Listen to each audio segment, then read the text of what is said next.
I'm standing here in our garden of remembrance as we gather on this December 14th, 10 years later, to remember. Certainly it's a day that is filled with much emotion. Certainly the great sadness that 26 innocent people who were simply doing what God called them to do were taken from us so violently and so tragically and so suddenly. And certainly time stopped for all of us for just a while.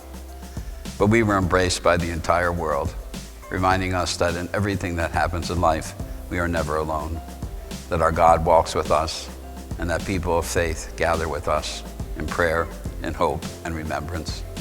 And so 10 years later, we gather once again. We gather to remember.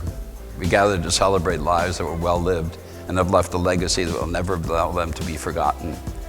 And we gathered also just to remind ourselves of the power of faith. Because what sees us through anything like this, other than our faith and our trust in the Lord? You know, when this happened, I was asked by so many, especially media, have you lost your faith in God? Certainly not. If anything, I did lose my faith in humanity. I was naive enough to think that this would be the one event that would change the world, that domestic violence would cease, that mental health would be treated, and that gun violence would no longer be an issue. But how wrong. Thinking that over 1,000 school shootings have taken place in the last 10 years. Innocent lives like ours taken.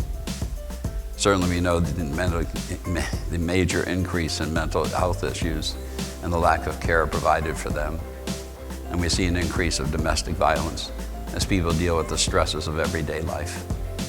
So much work to do, but so many reasons to do it, to accomplish the right thing for people, and to guarantee that all of us have the right to life, that all of us are created in God's image.